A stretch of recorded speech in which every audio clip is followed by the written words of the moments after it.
Okey, berbicara tentang dos penggalak ia memberi satu konotasi yang berbeza dalam kalangan masyarakat. Ada yang amat positif dan juga optimis tentang program vaksinasi ini bagi dos penggalak, tetapi ada juga yang memberi konotasi yang negatif.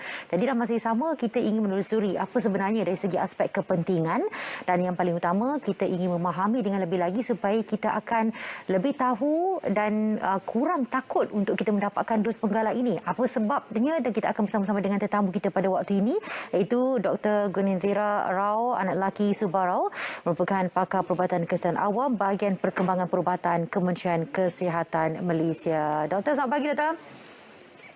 Selamat pagi, Puan. Okey, baik. Doktor, pertama sekali kira berkaitan dengan dos penggalak itu sendiri dan dari segi aspek keperluannya, kenapa ia sangat penting dalam situasi semasa, Doktor? Ya, Puan. Okey. Terlebih dahulu saya ingin menerangkan apa maksud dos penggalak itulah ya. Dos penggalak ataupun lebih dikenali sebagai booster dose adalah dos tambahan yang diberikan kepada individu yang telah menerima vaksin COVID yang lengkap lah, iaitu dipanggil primary vaccine. So sama ada dia 2 dos kepada penerima vaksin Pfizer, AstraZeneca ataupun Sinovac, ataupun 1 dos lah kepada penerima vaksin CanSino ataupun Johnson & Johnson. So kenapa ia penting? Kita kena tengok kepentingan vaksin ni lah. Secara umum kita boleh katakan kepentingan dia ada 2. Satu adalah memulihkan keberkesanan vaksin tersebut lah. So kajian telah menunjukkan bahawa selepas satu masa tempoh yang tertentu, antibodi yang dihasilkan oleh vaksin ini akan berkurangan dalam badan kita. So bila antibodi yang dihasilkan dalam badan kita berkurangan, perlindungan kepada penyakit COVID ini pun akan berkurangan. So kita perlukan dos penggalak ini secara tambahan untuk meningkatkan perlindungan kita terhadap vaksin inilah. So kajian telah menunjukkan bahawa vaksin Pfizer keberkesanan vaksin Pfizer akan meningkat daripada 54% ke 95% apabila dos penggalak diberikan. Manakala AstraZeneca pula akan meningkat daripada 54% ke 94% dan Sinovac akan meningkatkan keberkesanan vaksin daripada 54% kepada 74%. So sebab itu Kementerian Kesihatan Malaysia telah menetapkan bahawa dos penggalak ini adalah penting bagi masa pandemik COVID inilah. Itu yang pertama.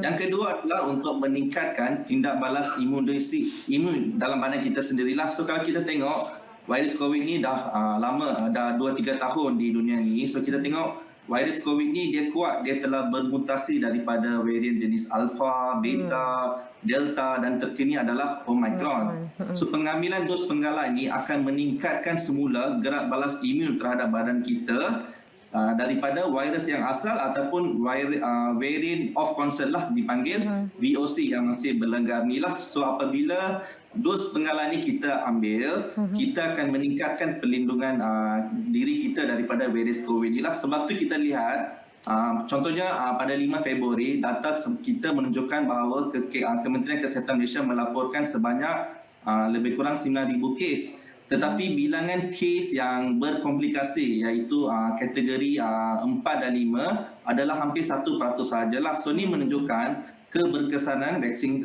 dos penggalak ni lah. So secara umum kita tengok data KKM menunjukkan bahawa dos penggalak telah mengurangkan kadar kemasukan ke hospital, kadar kemasukan ke ICU dan juga kadar kematian. So dos penggalak ni memang ada kepentingan dia dan adalah perlu pada masa pandemik ni, terutamanya pada varian COVID, varian Omicron lah yang semakin mengganas ni. Ya, okey. Baik, Doktor. Kalau lihat pada awalnya, bila menyebut tentang dos penggalak, ia adalah untuk khusus golongan rentan dan juga menciri komorbid. Tapi apabila ingin melihat kepada situasi Omicron itu sendiri, membuatkan Kementerian Kesihatan membuat keputusan bahawasanya dos penggalak itu perlu disegerakan untuk semua. Bila ada perubahan yang seperti ini, ramai yang mungkin memikirkan 2 kali nak ambil ke tidak sebenarnya. Jadi secara umumnya, Doktor, adakah semua golongan layak untuk menerima dos penggalak ini? Okay, betul. Apa-apa sini kita perlu ingat bahawa apa-apa keputusan yang dibuat oleh Kementerian Kesihatan Malaysia adalah berdasarkan kajian yang telah dibuat terlebih dahulu dan berdasarkan fakta-fakta saintifik. So keputusan ini adalah dibuat bersama melalui pihak berkuasa kawalan dadah lah yang di bawah naungan Kementerian Kesihatan Malaysia, di mana buat masa ini mereka telah menetapkan bahawa golongan yang digalakkan untuk mengambil dos vaksin penggalah ini adalah golongan yang berumur 18 tahun ke atas dan seperti yang dinyatakan oleh Puan lah, kumpulan rentan dan berisiko tinggi. Kenapa mereka ni diberi keutamaan adalah walaupun mereka telah mendapatkan vaksinasi lengkap, mereka ni boleh mendapat dipanggil breakthrough infection lah. Kenapa breakthrough infection adalah mereka ni adalah frontliner, selalu akan berhadapan dengan individu-individu yang berisiko mendapat COVID. Ya. So golongan ni kita akan beri keutamaan. Selain daripada itu, daripada petugas barisan hadapan, penghuni-penghuni dan petugas di pusat-pusat institusi ataupun pusat warga MERS misalnya juga berisiko.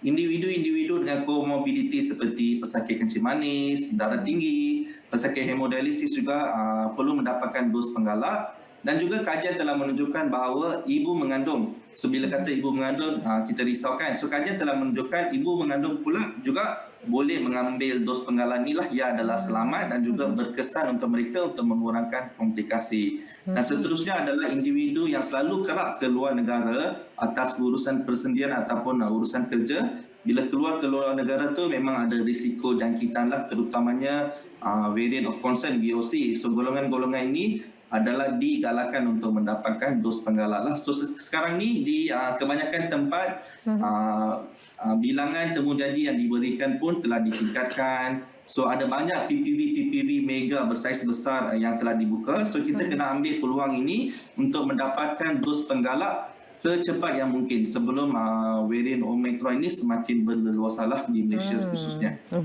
Okey, baik, satu lagi ialah persoalan dalam kalangan masyarakat. Bila mereka mendapat janji temu, mereka tengok okey, dah nampak dah kelihatan terzahir apa jenis vaksin dos penggalak yang akan mereka terima. Dan ada juga macam kalau AZ begini dan kalau AZ Pfizer begini dan begitu juga yang lain-lainnya. Dan apabila kita bercakap tentang dari segi perbezaan dan kenapa dos penggalak itu tidak semestinya sama dengan dos primer? Ini mungkin satu persoalan yang mungkin boleh dijawab juga, Doktor. Okey, betul. Okey.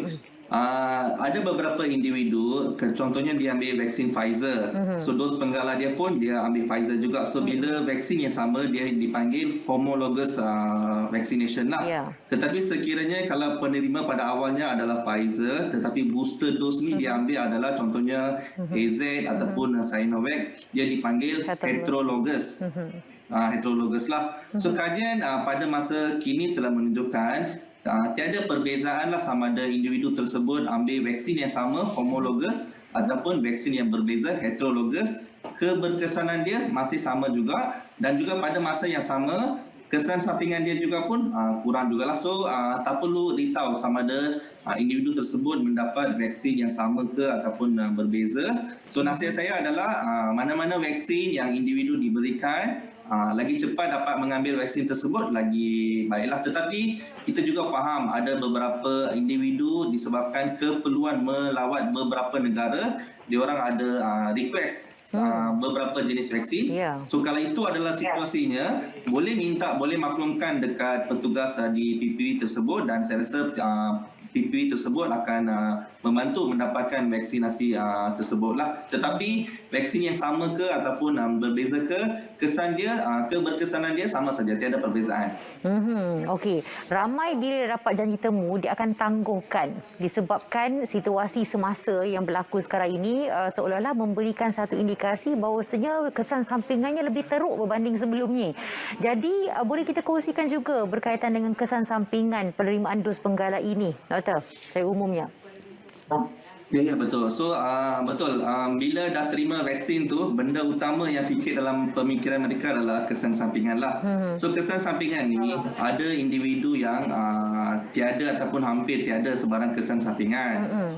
So ada juga golongan yang mempunyai kesan sampingan lah. Kesan sampingan ni adalah ringan lah. So contoh kesan sampingan yang beberapa individu yang boleh dapat adalah sakit kepala, ataupun demam, ataupun sakit-sakit otot dekat tempat suntikan, ataupun rasa keletihan lah. Tetapi kesan-kesan sampingan ini adalah sangat ringan dan selalunya akan sembuh dengan sendirilah. It will be self-resolve kita katakan. Ataupun kalau kita rasa memang tak larat sangat, kita boleh ambil Panadol ataupun paracetamol saja dekat rumah, kita boleh berehat. Itu yang pertama.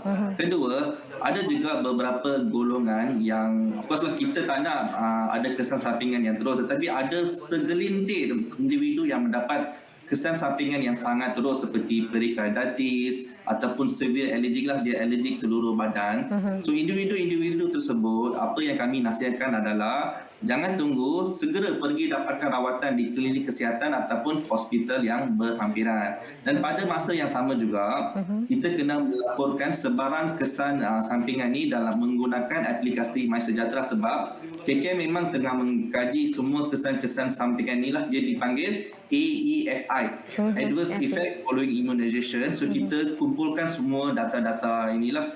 So dalam masa ini saya ingin melaporkanlah laporan daripada KKM yang dilaporkan oleh Ketua Pengarah Kesihatan Tan Sri DG pada 20 Januari 2022. So sebanyak 24,411 laporan AEFI telah dilaporkanlah di kalangan penerima vaksin. So daripada vaksin tersebut, cuma 0.1 bagi setiap 1,000 dos vaksin, dos penggalak telah dilaporkanlah. So kalau kita kira persentage ni sangat-sangat rendah lah. So benda ni bukan benda yang kita perlu risaukan. Itu yang pertama. Yang kedua ni, lain satu adalah bila kita kata ada kesan sampingan, actually benda ni bagus sebab ni menunjukkan bahawa badan kita bertindak balas terhadap vaksin itu untuk menghasilkan imuniti. So bila menghasilkan imuniti, kita akan ada kesan sampingan yang sedikit lah. Dan kesan sampingan ni selalunya lebih cenderung kepada golongan yang mempunyai sistem imun yang kuat, iaitu golongan muda. Lepas tu yang kedua adalah golongan wanita. So kalau bila ada kesan sampingan ni, maksudnya badan kita kuat, kita ada immunity yang kuat. So kita nak adapt to the vaccination. So it's a good response actually. So tak perlu risau. Ya, baik. Jadi apabila kita bercakap tentang dari segi aspek peratusan tu rendah dari segi kesan sampingan dan kita nak kurangkan lagi peratusan tu. Maknanya kita perlu bersedia sebelum kita mengambil dos penggalak. Jadi apa saranan daripada doktor untuk memastikan kita dapat mengurangkan risiko kita mendapat kesan sampingan lebih dan juga galakkan doktor sendirilah kepada semua untuk kita mendapatkan dos penggalak ini? Okay. Pendek kata, saya nak kata sebelum mendapatkan booster dose ni kita kena be healthy lah. So apa maksud healthy lah? So definisi healthy according to the WHO adalah kata state of well-being, physically healthy, physically and also mentally lah. So maksudnya individu itu pertama kena sihat lah. So macam mana nak pastikan individu tersebut sihat? So pertama, bila dah dapat tarikh temu janji, tak perlu stres apa-apa, tak perlu risau. Kita kena pastikan kita mendapatkan rehat yang secukupnya, mendapatkan tidur yang secukupnya dan seterusnya. Sekiranya temu janji kita pada waktu pagi, kita pastikan dapatkan mengambil sarapan pagi di rumah, ataupun kalau temu janji pada waktu petang, kita dapatkan makanan tengah hari sebelum ke pusat vaksinasi tersebutlah. Itu dari segi physically lah. Dari segi mental pula, kita kena pastikan sekiranya contoh kita pesakit darah tinggi, kita kena pastikan bahawa kita mengambil ubat mengikut jadual yang telah ditetapkan oleh doktor, sebab ada banyak beberapa kes di mana mereka beranggapan bahawa kalau datang vaksinasi tak perlu ambil ubat. Ini penting sebab bila datang ke PPV juga kita akan cek tekanan darah. So penting kena memastikan apa-apa ubat yang kita pakai itu kita kena makanlah. Dan benda yang lain satu yang sangat penting adalah kita kena pastikan kita bawa kad pengenalan diri. Kad pengenalan diri penting sekali dengan telefon bimbit kita. Pastikan telefon bimbit kita charge supaya apa-apa urusan ataupun rekod yang akan dibuat adalah berdasarkan aplikasi MySejahtera. Itu yang pertama. Yang kedua adalah kita kena pastikan seperti yang saya katakan tadi, kita kena pastikan kita sihat. So maksudnya kita bukanlah individu yang di kuarantin ataupun close contact. So kalau kita individu yang di kuarantin, kalau dah dapat temu janji tak ada masalah, kita boleh tukar temu janji itu melalui aplikasi MySejahtera. Kita tak boleh datang ke PPV. Otherwise nanti kita datang ke PPV nanti kita ada pelanggaran Akta 342 KKM lah. So nanti akan ada isu dia yang lain lah. So secara pendek kata, apa yang kita boleh katakan adalah sama juga. Elakkan 3S lah, iaitu PPV itu memang kita akui ada banyak orang, tetapi kita pastikan kita tak pergi ke tempat yang sesak. Kadang-kadang dan juga kadang-kadang kita datang ada kawan kawasan perumahan ataupun kita jumpa kawan-kawan lama kan. So kita kena pastikan juga kita tak sembang dengan dekat. Itu adalah elakkan 3S. Pada yang sama kita kena amalkan 3W. Apa itu 3W? 3W, satu, wash lah. So kita kena pastikan kita bawa bersama hand sanitizer dengan kita, kita sanitize tangan kita. Kedua, kita kena pastikanlah kita wear the mask all the way sampai masuk PPV, sampai balik kita kena pakaikan mask. Dan ketiga adalah one lah, kita kena amalkan etika batuk, etika bersin semua tu. Sentiasa kita kena amalkan, bukan di PPV ataupun masa penerimaan vaksin saja, di mana-mana saja bila kita keluar daripada rumah lah. Itu persediaan yang kita kena buat sebelum ke pusat vaksinasi lah. Okey, baik. Jadi kita ucapkan terima kasih kepada doktor bersama kita pada waktu ini. Diharapkan dengan saranan yang telah pun diberikan oleh pakar perubatan kesihatan awam bahagian perkembangan perubatan Kementerian Kesihatan Malaysia, kita tidak lagi takut untuk mendapatkan dos penggalak sebab kita dah dapat ilmu yang tepat berkaitan dengan dos penggalak ini. Terima kasih pada doktor. Terima kasih Puan Hani. Ya.